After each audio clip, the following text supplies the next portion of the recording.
All right. Good morning, everyone. Welcome to Unity on the North Shore Sunday Service. If you're joining virtually on Zoom or watching later on social media, we're glad you're here. I'm your worship assistant today. My name is Gloria Wagner. Our prayer chaplain is Sharon Myers. Our musicians, Oliver Scott and Bruce Henry. And our featured speaker is Reverend Kurt Andra. Holy Presence, we know that in God we can never be separate from love, from truth, from infinite intelligence, and the source of all good. We gather here in this sacred time to open our hearts and minds to the one power and one presence. We gratefully receive the energies of divine light and love pouring in and through us. And we affirm we are here this morning for a divine purpose. We trust that the purpose is now being fulfilled, for we know we are now in the presence of pure being, immersed in the Holy Spirit of life, love, and wisdom. And so it is. Amen. And now for some music.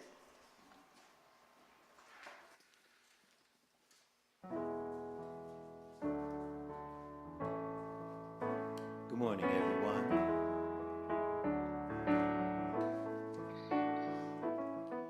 I thought we'd start out this morning with a sing-along. Nothing gets your heart pumping and a sing-along. And the words I need you to sing, I invite you to sing, it's very easy. All you have to do is go, peace, with a long breath. Practice, peace. There we go. I dreamed I saw a land of peace, a place where everyone was free. The earth was healed and each and every heart fulfilled to live in love and harmony. It's time to make this dream reality. I'm willing to try, are you? Don't let the haters and the doubters and the cynics tell you it can't be done. Get carried away to a land of peace. Get carried away to a place where hate will cease. Get carried away, we'll flow as one in unity under the sun, to a land where all are free. Come on and ride this unity. Here's a sing-along. Say, peace. Deep breath. Peace. And if you sing low, peace.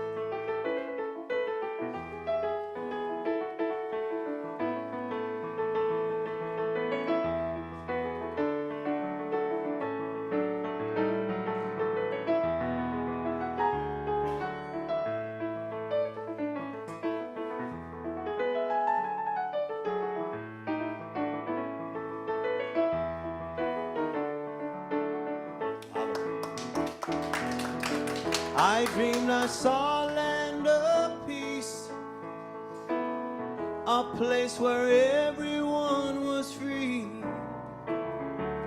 The earth was healed and each and every heart fulfilled to live in love and harmony.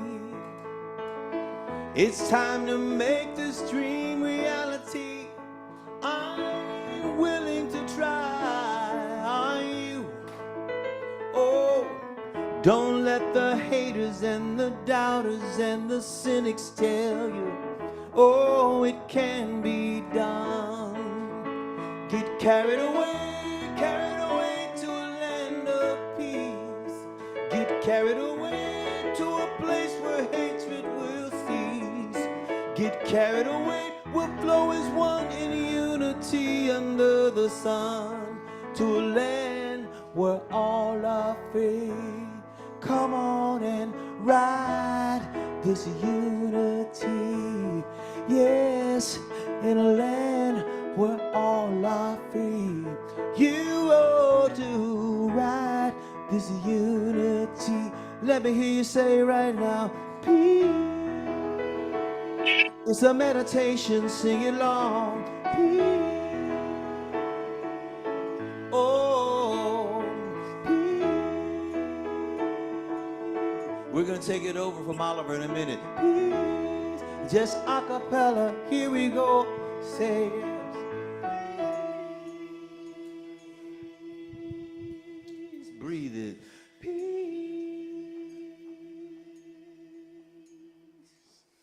Peace. Get carried away, get carried away, get carried away.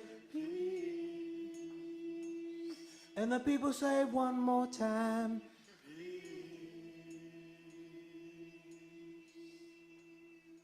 Thank you.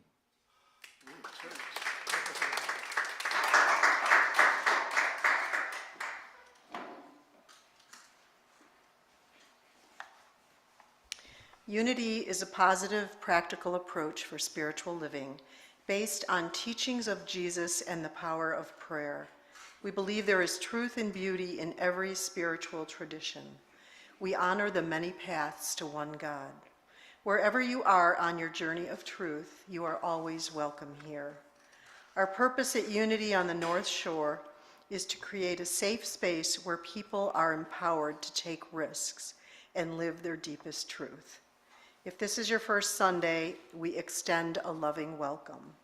Many of us were surprised to learn that there was a spiritual community that thought and believed the same things we did. It felt like coming home. We hope your experience this morning is powerful and that you'll return. I invite everyone to stand now and join us in the singing of our group song.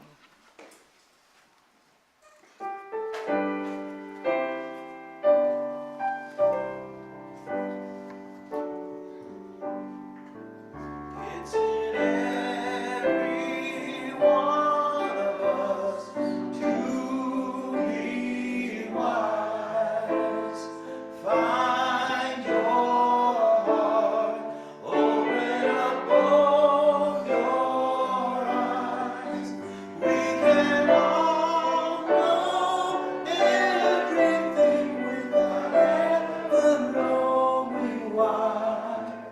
It's in every one of us, by and by. It's in every one of us to be wise. Find your heart, open up both your eyes. We can all know everything without ever knowing why. It's in every one of us, by and by.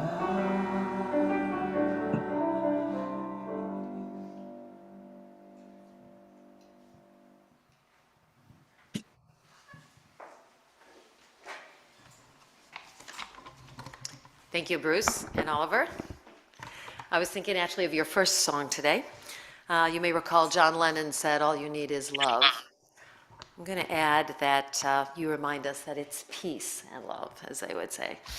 So let's keep in mind peace and love. My name is Sharon Myers, and I'm your prayer chaplain today. I'll be available at the back of the sanctuary, and if you would like to add in your prayer online, we of course have chat for that. And we can also pray for you for 30 days if you just contact us as well. The daily word this morning is an interesting one, as I'm reminded of the beauty of this day, and this fell on me as I was walking in today, so I thought, okay, it's fall. The thought for today is creativity. The creative energy of spirit expresses through me. And you can actually close your eyes as I speak on this if you'd like, as some of you seem to be already. Stunning visual arts, inspirational music, a brilliant performance. These are all lovely examples of creativity, but they are by no means the only ones. Creativity is the very nature of our lives. From the most soaring, soul-inspiring instance to the mundane moments that fill our daily lives, creativity and creative acts abound. Creative activities are prayers in action. Isn't that an interesting thought? A continuation of divine activity in its infinite manifestation. Living is a creative art. It is also a creative act. It is the way that I am in the world, the way I know, the way I love, the way I relate to all others. Understanding in this way, I see how I'm using my thoughts, my feelings, my imagination, and my action to create my experiences. I bring my divine gifts of life through my creativity. And biblically, and then God said, quote, "Let us make humankind in our image according to our likeness, and let them have dominion," end quote. And that's from Genesis 1:26. So you can keep your eyes closed if you like, as we kind of just get centered and rest in silence for a moment, holding in prayer yourself and your loved ones.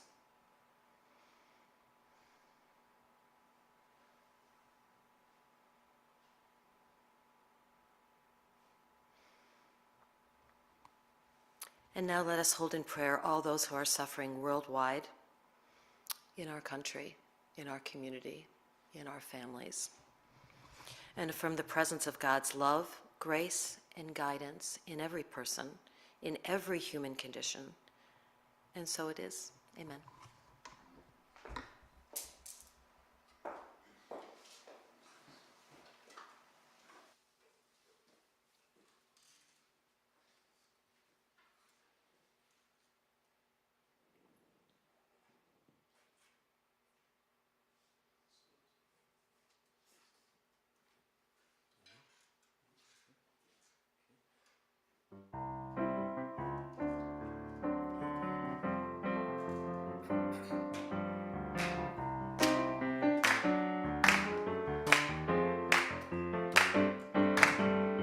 People all over the world join hands, start a love chain, a love chain.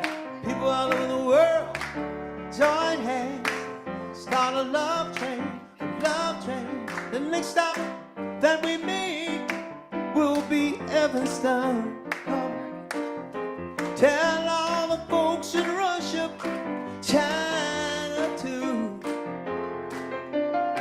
Please don't miss this train at the station, no, no. 'Cause if you miss it, I feel so sorry, sorry for you. Woo-hoo. People all over the world join hands, start a love chain, a love chain. People all over the world join hands, start a love chain, a love chain. All my brothers over in Africa, come on.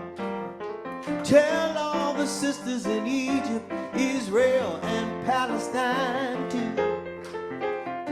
Don't you know that it's time to get on board and let this train keep on riding, riding on through.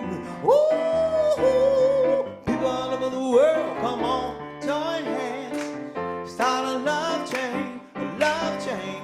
People all over the world, join hands, start a love chain, a love chain. Let it ride, ride, ride, let it ride. Get on board, ride, ride, ride, let it ride. People all over the world, join hands, start a love chain, a love chain.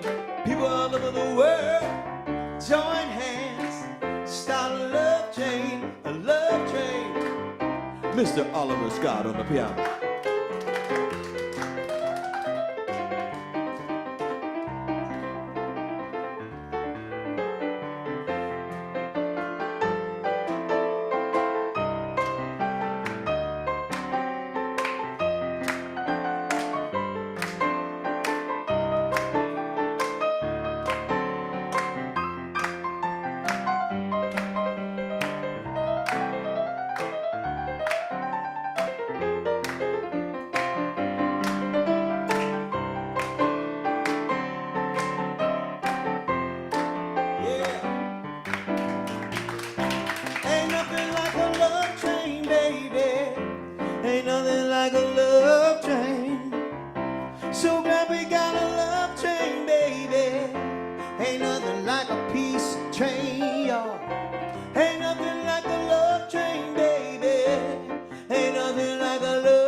So glad we got a peace train, baby. You better get on board. People all over the world, join hands, start a love train, a love train. People all over the world, join hands. Come on, y'all. I know it's early in the morning, but don't have me singing by myself. You know this song. Everybody in America knows this song. So it's my job to invite you to sing along. Here we go. Get ready, get ready. Let me hear you raise your voice. 2, 3, 4. People all over the world. Come on now. That's strong. Love train. People all over the world. Come on. Everybody. Way in the back, you say, people all over the world. Join hands. Start a love train. A love train.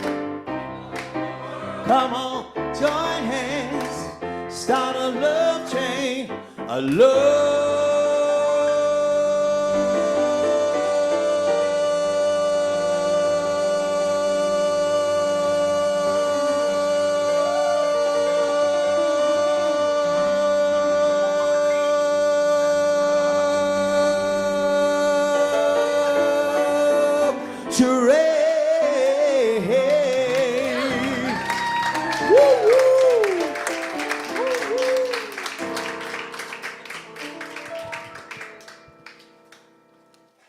Oh my God, Bruce, you have started something.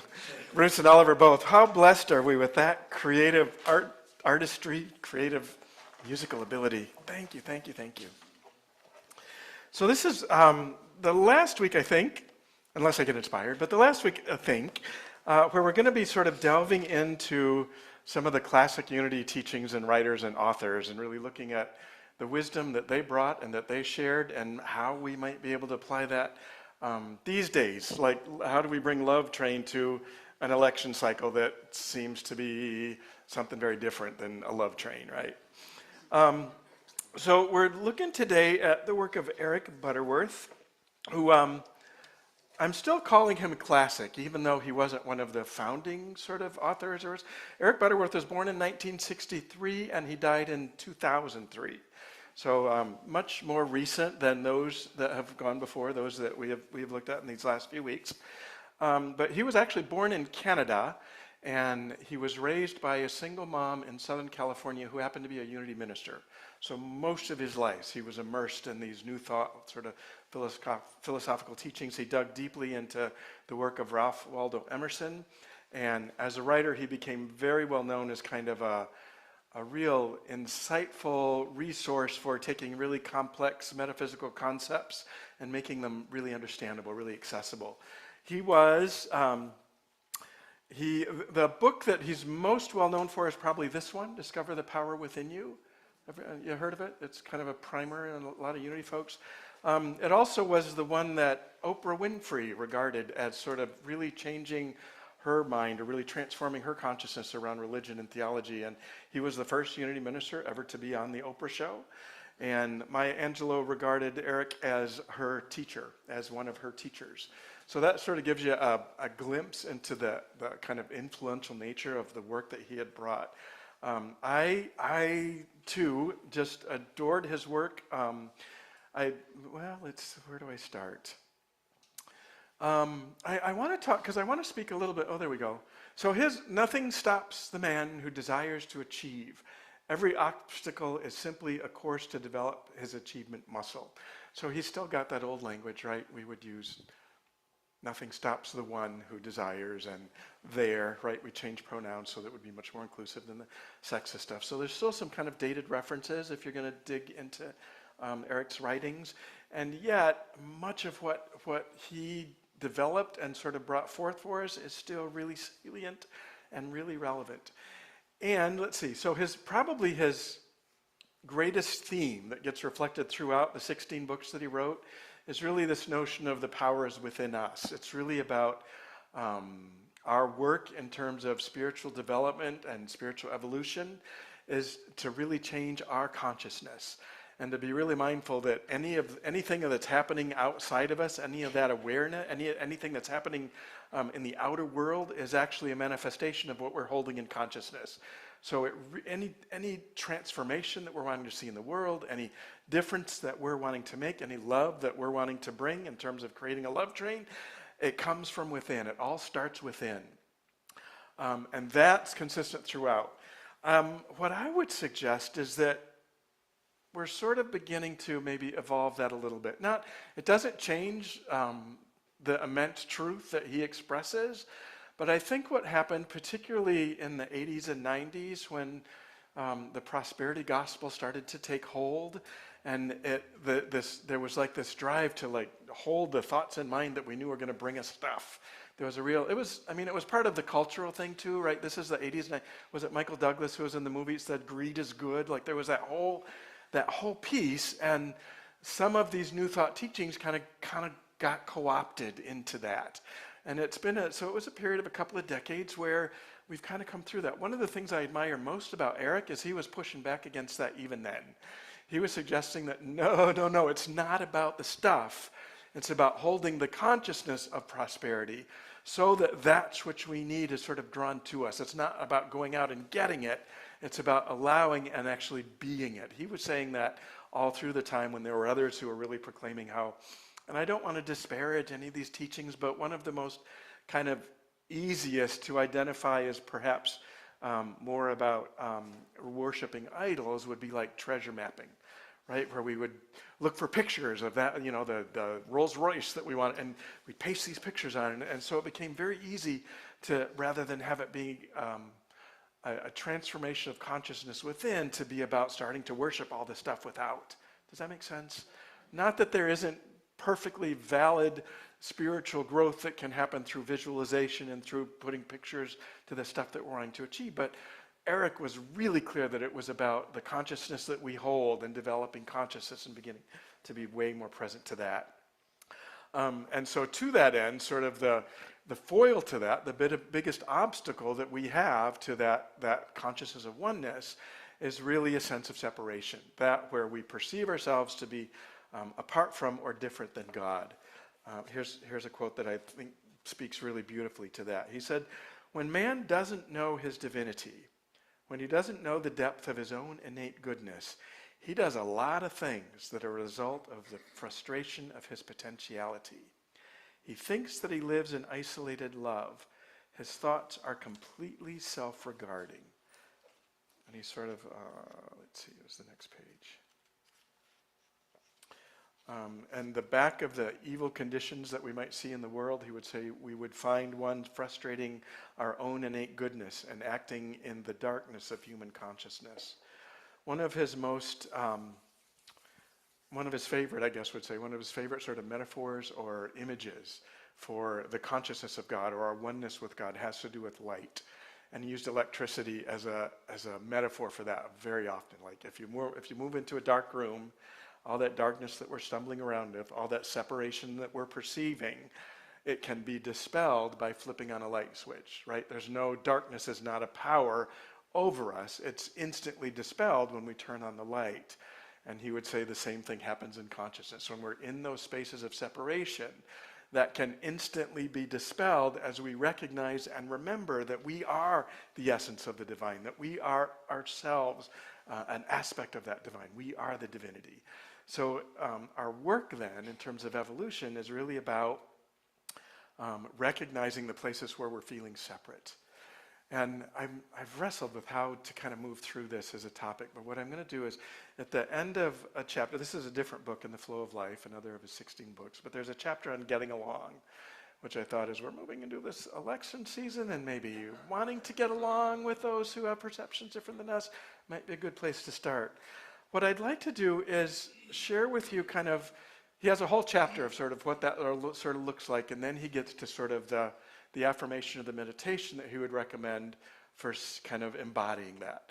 And what I'd like to do is work backwards. I'm going to share with you the meditation and then maybe outline some places where we could sort of move into that, or where those may be at the human level, at the level where we maybe aren't feeling completely in our oneness, because often we're not. That's not our natural state.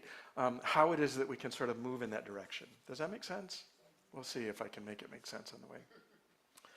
So he has, and I'm gonna shift language a little bit to get out of that gendered thing, but here I am in presence. Use me as an instrument of divine love and agency of infinite peace. I am in the flow of life, and I relate easily and lovingly, patiently and understandingly with all persons. Okay, that's where we're going to stop. Because that's one where I think it's not so easy to stand in that place. I relate easily and lovingly, patiently and understandingly with all persons. And by relate, we're not just talking about, the words that we speak or that we can sort of keep quiet when there's somebody that's expressing a different opinion than us. By sort of relate, we're talking about really coming from that sense of oneness, that we can really embody that presence where we're perfectly present and available to those who might be experiencing different. And I got to say, I'm not in that space a lot of the time. I wouldn't say a lot of the time. I won't admit a lot of the time. What I would say is that not as much as I desire. I relate easily and lovingly, patiently and understandingly with all persons. That, I think, kind of sets us, it's beautiful when we get to an affirmation, we can hold to that. But the deeper work in consciousness means we got to embody it before we sort of can claim it and feel it, right? And the embodiment takes a little bit of work.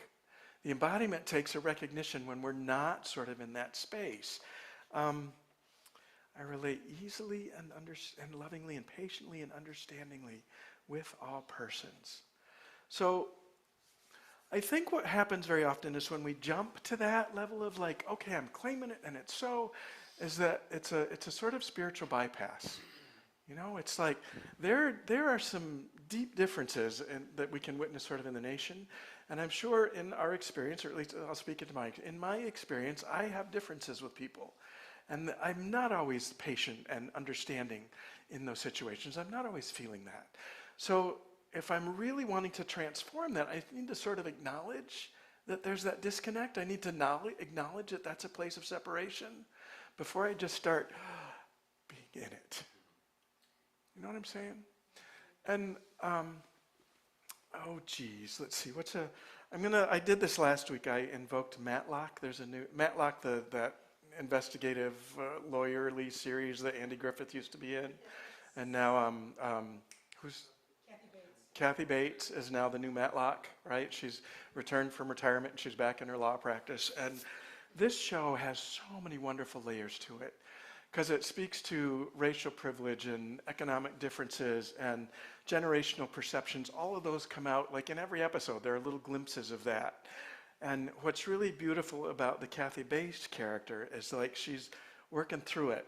Even in her post-retirement years, now returning to a workforce, she's able to be present. So this last episode, she is taken on a case where a woman is suing her boss because she's been fired, and her argument is that the reason that her work had suffered and she had eventually fired is because she was trying to avoid this boss, this man, who had sexually harassed her over a long period of time, right? And so Kathy Bates is there to defend her, and at one point is having a real challenge, real struggle with it, and realizes that she has her own biases and perceptions, because back in the day, when she was a young lawyer, there were certain the workplace was an environment, and there were certain behaviors that were just kind of part of it, and women just accepted it. And so what she found is that as she was dealing with this case, and it's admittedly a messy case, because it was messy, that she had to sort of come up against, do the own work about her own misconceptions, her own preconceptions. She was making some judgments about this woman's behavior, about how this woman had showed up at a holiday party, making all kinds of assessments about that, and sort of doing a blame the victim thing. And it took about halfway through the episode before she even recognized that she had these biases. And I think that's true for all of us in a whole lot of cases. Particularly, we're living in a very wealthy nation, if you look globally. We have certain privileges, certain expectations, certain perceptions that have been shaped by the world that we've grown up in that are not necessarily conducive for really meeting others who have different perceptions and different experiences and different biases on that level. So there's a level that to just say, hey, it's all good and it's peace and harmony, when I'm not really willing to deal with that in my own consciousness that needs to be changed, I think cheats us out of a deeper experience of really knowing that oneness. That's where I think the unity movement is beginning to evolve, you know? Yes, Butterworth is absolutely right that it all starts within. It has to be within our own consciousness. But it can't stop there, right? We have to be willing to sort of see the places where we're out of alignment and then not only transform our own consciousness, but start to take action, start to show up in the world in ways that support that level of consciousness. And that might mean that we have to be willing to be in conflict with others, right? Not declaring it's all peace and harmony, but really be willing to call out the places in our experience where there needs to be a deeper sense of healing. I've been listening this week to a really amazing, her name is Amanda Ripley. She's written a book called Good Conflict, and I heard her interviewed on a podcast. And just some really beautiful, sort of insightful ways in which we can begin to move sort of into that space of being able to stand for the very level of consciousness that we know will bring forth the kind of peace and harmony that we want to see, that Bruce so beautifully shared about in that meditation. And I'm just going to throw this out here now because I love that song a whole lot. And if there's a way that we can incorporate it again into our meditation piece, that'd be great. I'll just sort of let creativity bubble over there. If it happens, wonderful. If not, that's cool too. We'll go back and listen to the recording. But that first song where we were singing, we were affirming peace, that mantra of peace, where it was really creating that energy would be beautiful to repeat. And Bruce is doing this, so I'm very excited about that. Okay, so now I totally lost my spot. So how it is, Amanda Riley, I think is her name, Good Conflict. One of the pieces that she suggests is that as we first need to sort of be aware of the places where we're uncomfortable, where we're holding judgments, or where we realize that there's some sort of bias or some sort of privilege that's being just assumed without really digging more deeply into our beliefs about it.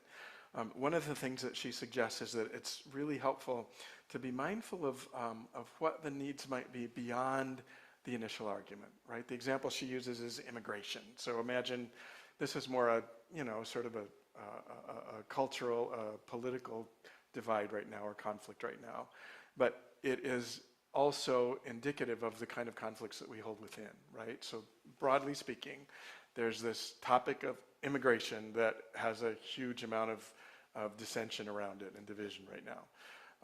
On its face, she says, the argument, the conflict is really over, do we build a wall? Are there too many people coming in? All of the policy, strategy things that the politicians are talking about, that's what we think the conflict is about. But she says, beneath any conflict, there are really four sort of deeper sources, the real reason that we're feeling uncomfortable, the real reason that, I would say, I think Butterworth would say, the real place where we need to experience a sense of healing on a spiritual dimension, there are only 4 of them. I'm not saying, well, she's suggesting that there are like 4 main ones, there may be others. But the first is that there's a lack of recognition or respect. That in some ways, and if you think about a conflict you're having in your own life, maybe with a loved one or a friend, like maybe the argument is over what movie you went to or what movie got picked, and so that's the argument at the top. But underneath that is like maybe you just really didn't feel like your preference had been heard in that moment, right? So that's one of the pieces, to look for a place where respect or recognition might be missing, and to recognize that that's the real conflict that we need to heal and deal with, not what movie we went to. Does that make sense? Okay, the next one she would say is around care and concern, right? If there really is a perception that there's just really no caring or concern about the welfare or the well-being of another, and think about it from both ways. Last time I said, okay, we're the ones that weren't feeling respected or that we're having a need for recognition. Now think of it the other way. Like, is there a place in which I have not demonstrated care and concern in a conflict that I'm experiencing? And that the person who I'm dealing with, or it could even be, I'm jumping all over the place, I'm sorry. This stuff also applies within, right? To Eric's point, like we can also neglect our own care and concern, not hold ourselves valuable enough, that there's an inner conflict that we're having because we haven't really done a proper self-care practice, right? We're diminished in that way. We're separate in that way. So these causes of conflict happen at every level, sort of in interpersonal, in cultural and political, and even within each of us. So the third that she would say, that she suggests, is also a space where conflict is just around stress and overwhelm. That there is just not an awareness of how much stress, back to the example of personally, like how much stress we might be carrying. Particularly coming out of the pandemic, I think the level of stress that we carried without an awareness of it, it just like, even going out to get groceries was stressful. You couldn't just go down to the store. There was a whole, do we put in a mask? There's like a level of stress that was happening that we weren't even aware of, that was adding to our sense of separation or disconnect from that which we truly are. And then the fourth cause, she would say, is really look at if it's a matter of power and control, right? If what the fight over is, what the conflict is about, is really a sense of disempowerment or someone not feeling agency to be able to make choices within their own experience. So those are the ways, I would say, those are the areas for us to really begin to have a little bit of mindfulness around in terms of how we're going to deal with any sense of disconnect or alienation or separation from the divine. To just kind of do a double check. And maybe, I know it's kind of confusing the way I started with global and went in, but maybe start within, like, okay, I get that I'm feeling some kind of tension here. So what is it? What is it? Am I needing to feel a sense of respect or recognition that I haven't really been present to that? Yeah. So, let's go back to the meditation.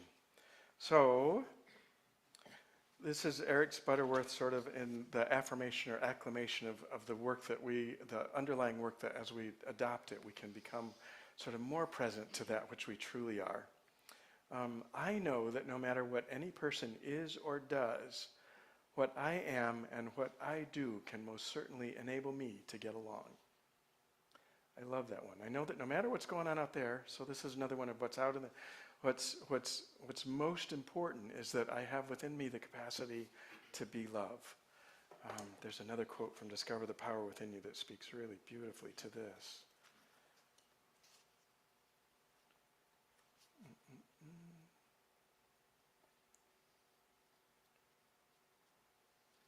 And I lost my bookmark.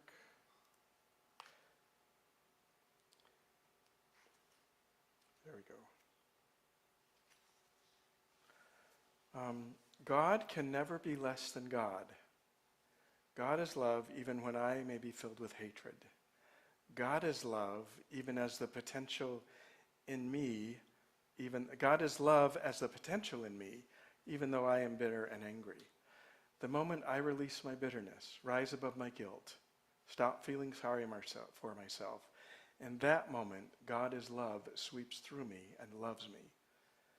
But that is what it has always been. I just haven't accepted it. Right? So back to the idea of love and light, right? It's just a matter of recognizing that there's something in me that's blocked me from that true nature of the depth of who I am. God is love, I am love.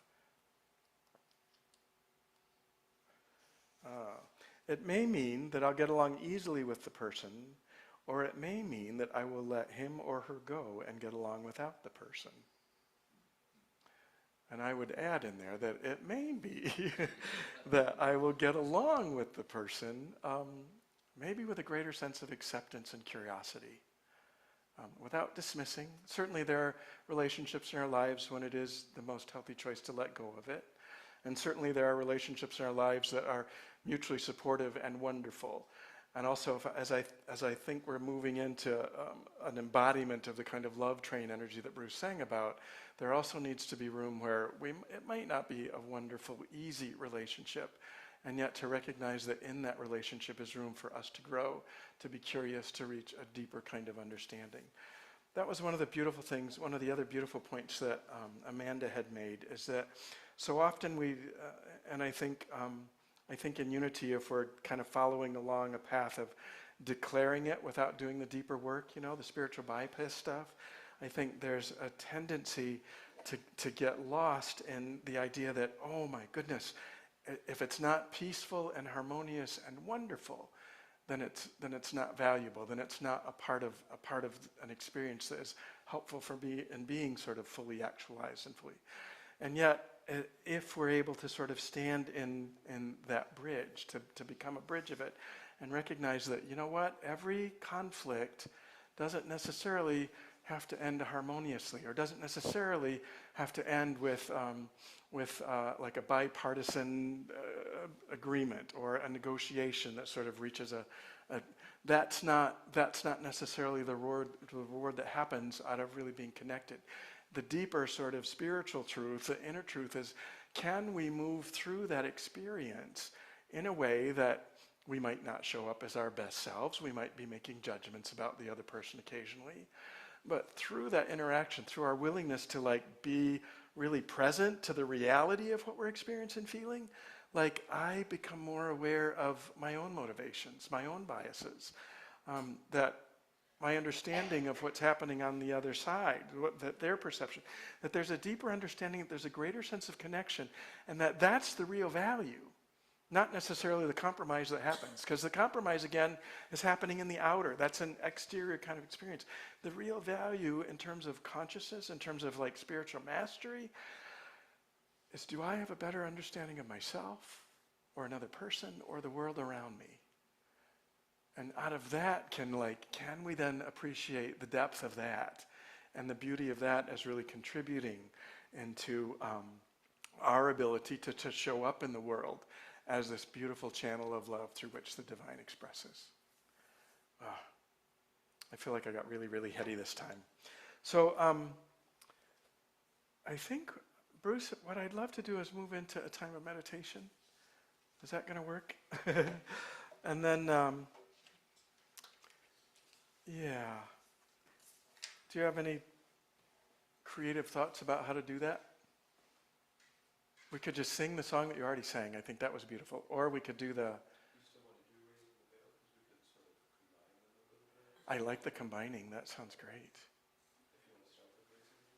Yeah. Yeah, that sounds great. So we all know Raising the Veil. Been singing that for a few weeks now.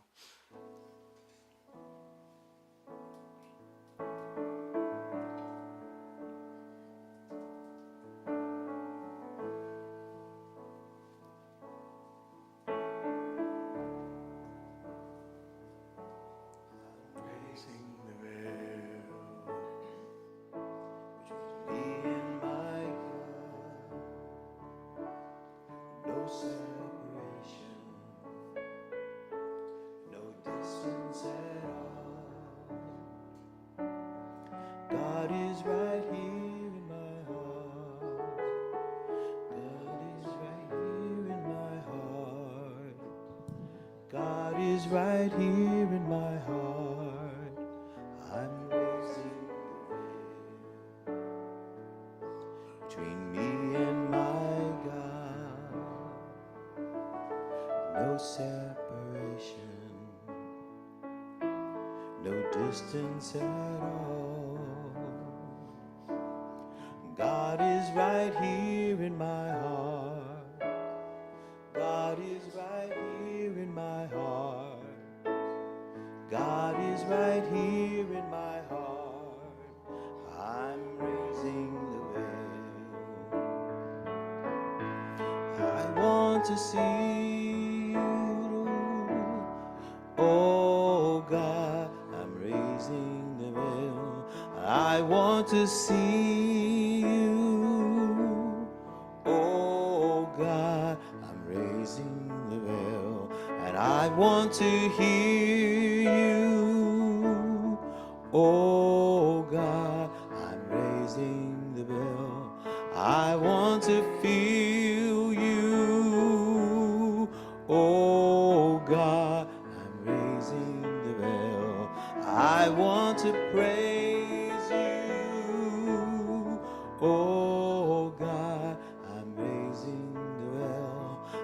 I want to love you. Oh God, I'm raising the veil.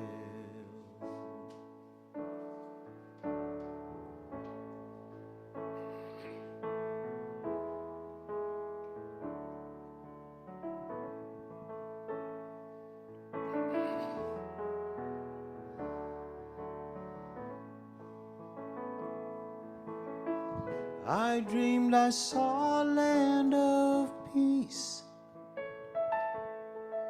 a place where everyone was free. The earth was healed and each and every heart fulfilled, to live in love and harmony. It's time to make this dream reality. I'm willing to try, are you? Don't let the haters and the doubters and the cynics tell you it can't be done. Get carried away to a land of peace.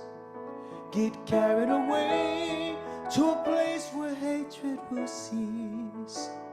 Get carried away, we'll flow in unity under the sun, to a land where all are one.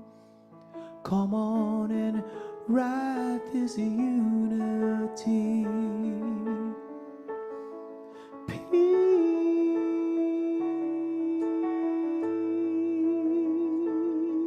peace, peace,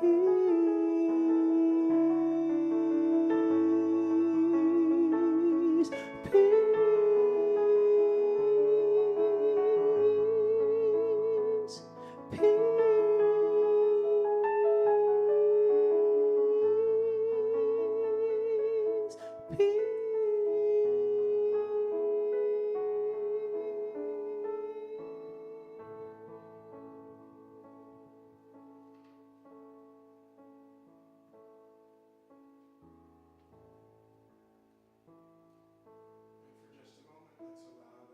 Energy of peace just to infuse our thoughts, our thinking, our body.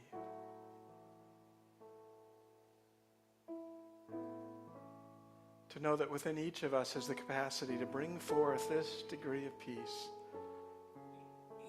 as we're willing to be aware of the places in our own hearts that might obstruct it, and then to let those go.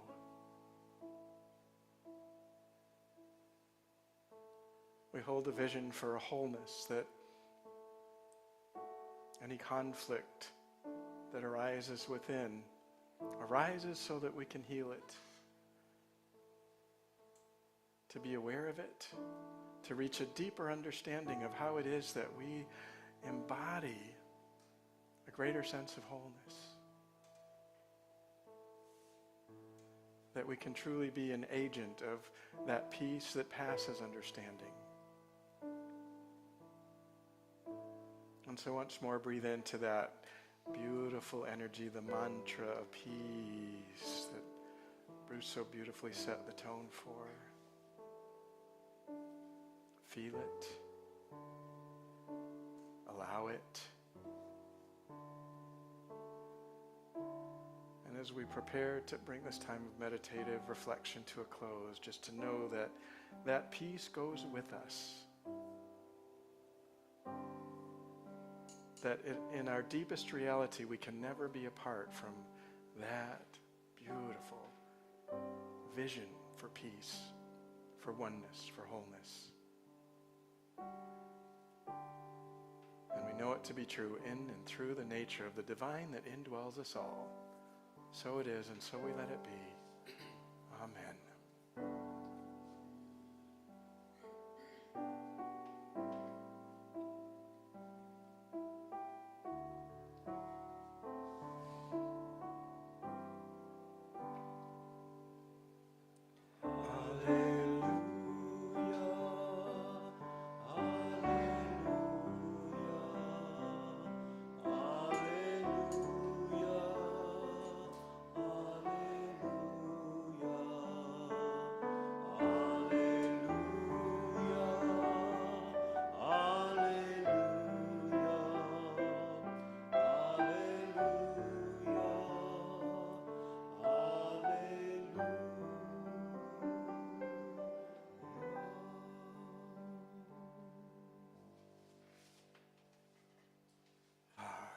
guys.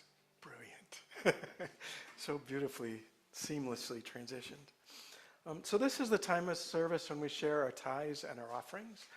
And so I would invite you to, just as we called forth this beautiful energy of peace, call forth a real feeling of abundance, that in God everything is met, that within us every idea, every resource, every capacity, every feeling, every belief that brings forth a sense of abundance is rising. And out of that consciousness, it's when we give from that consciousness, whether it be giving like a financial gift to church or whether we be giving of ourselves in service or in love to another, that as we hold that consciousness, we bring it into fuller expression. So let's speak together our offertory prayer together. Divine love, as me, blesses and multiplies all that I am, all that I have, all that I give, and all that I receive.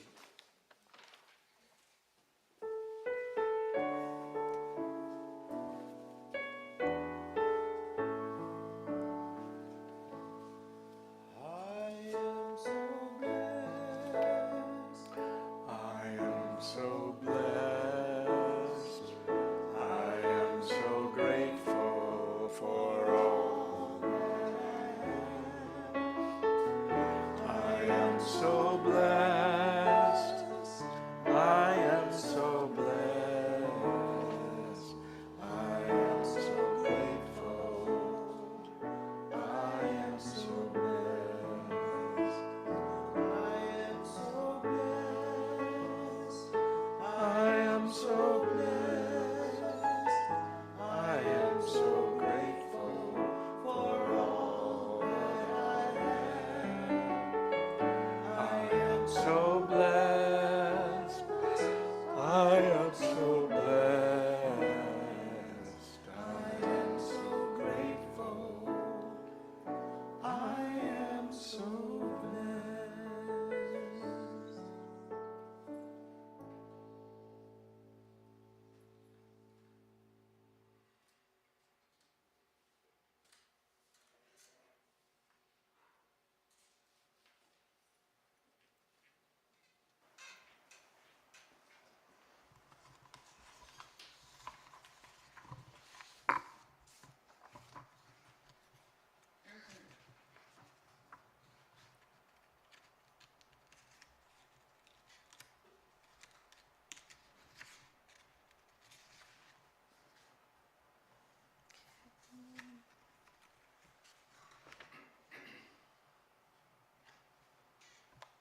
Now it's time for our announcements.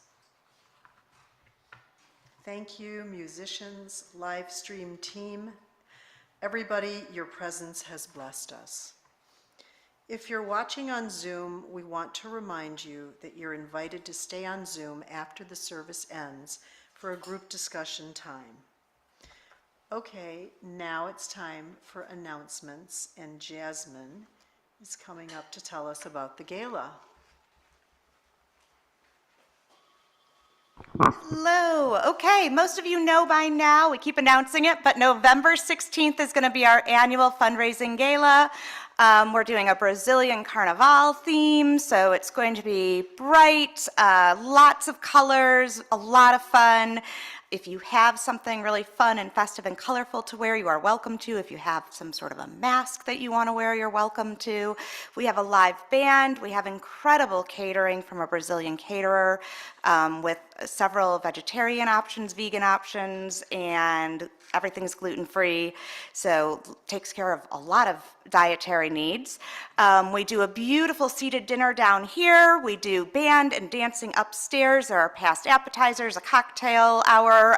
We have tons of raffle items. We have an amazing live auction set up. So please, please, please get your tickets. Come.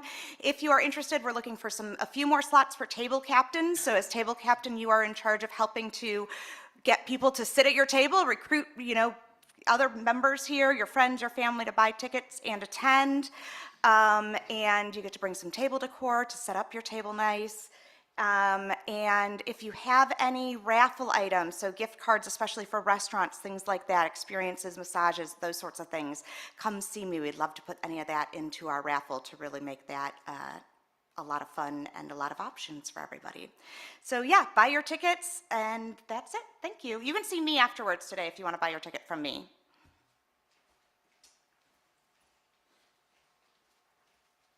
Okay, also I wanted to tell everyone about our prayer workshop. Our chaplains and the students of the Affirmative Prayer Spirit Group invite you to join them for a mini workshop on affirmative prayer, including roundtable discussions immediately following the service on Sunday, November 10th. The Spirit Group is leading this session as their act of service, so there is no cost to attend, but registration is required. You can register at www.unityns.org. There's also a congregational meeting. It's on November 3rd following the service. This meeting takes place in person, so please join us to hear about the latest news from our Board of Trustees and provide them with your valuable input and feedback. That's all. Please stand now to join us in the closing peace song and prayer for protection.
If you'll please join me for our prayer of protection, the words are on the screen.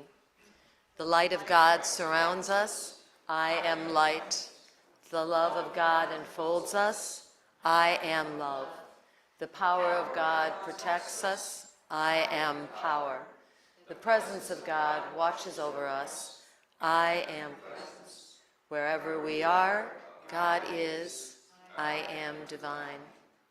Have a wonderful week, everyone, in peace and love.